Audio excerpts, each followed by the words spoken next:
When we think about climate solutions, our minds usually jump to things like solar panels or electric cars. But what about the massive, invisible digital world that runs our lives? Well, today we're going to dig into Google's environmental strategy. It's this fascinating look at where big tech meets big sustainability.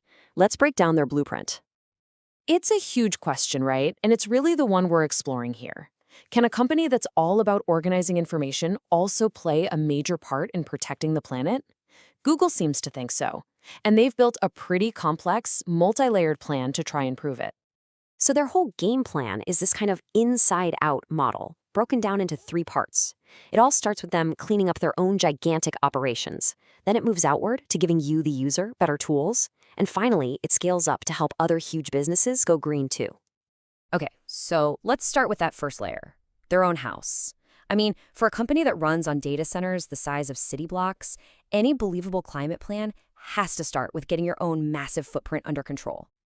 So get this, in 2024, Google actually managed to cut energy emissions from their data centers by 12%.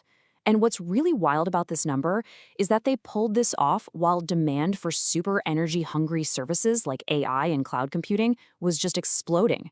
Not shrinking, exploding. And it's not just about energy, right? Those data centers are incredibly thirsty. In 2024, Google replenished 4.5 billion gallons of water.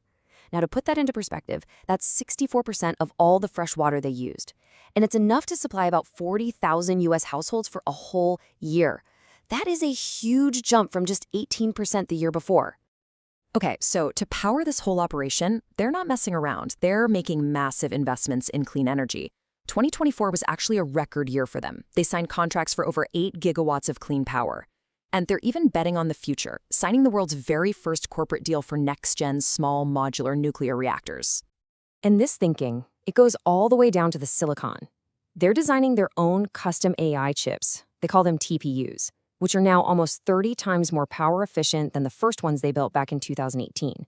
This is them tackling the massive energy needs of the AI boom head on. All right, so that's part one. Let's move to the second layer of their strategy.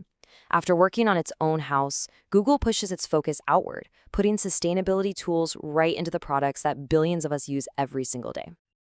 Okay, and this slide, this is really the core of their whole argument. In 2024, Google's own operations churned out 11.5 million metric tons of emissions. But, and this is the key part, they calculate that just 5 of their products helped all of us reduce emissions by 26 million metric tons. That's more than double their own footprint. This is their big claim about how they achieve impact at a massive scale. So how do they actually do it? Well, it's through features a lot of us probably already use. Fuel-efficient routing in maps. They figure that feature alone cut emissions equivalent to taking 630,000 cars off the road for a year. They've also got tools to check your home's solar potential, they're making their devices last longer to cut e-waste, and they're even making it easier to search for pre-owned clothes.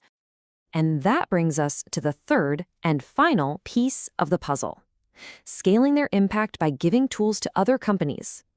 This is where Google Cloud really steps in, offering sustainability tools to businesses all over the world.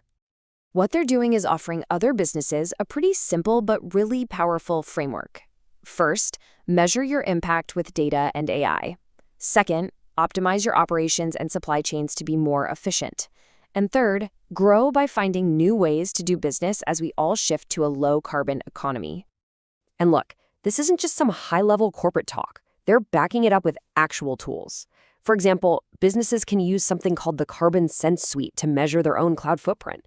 They can use Earth Engine to analyze environmental data on a planetary scale. And they can use AI to make their own supply chains more efficient, kind of like how Google Maps finds the best route for your car. So when you step back and look at the whole picture, you can really see this ripple effect they're going for. The whole strategy starts right at their core, with their own operations, and then it expands outward, first to individuals and then to entire industries. So let's just recap the whole thing real quick. It's all built on these 3 layers. You've got the internal focus on their own footprint, then the individual focus on empowering you and me, and finally, the industrial focus on providing the tools for other businesses to transform. It's a pretty comprehensive blueprint for how a tech giant can think about its role in the climate crisis. And that really leaves us with this big final question to think about. Google's whole strategy is based on this idea that their biggest contribution isn't just about reducing their own harm, but about maximizing the good they can help others create. So, as we look to the future, it really makes you wonder. For companies that operate at this unbelievable scale, what is the true measure of their responsibility?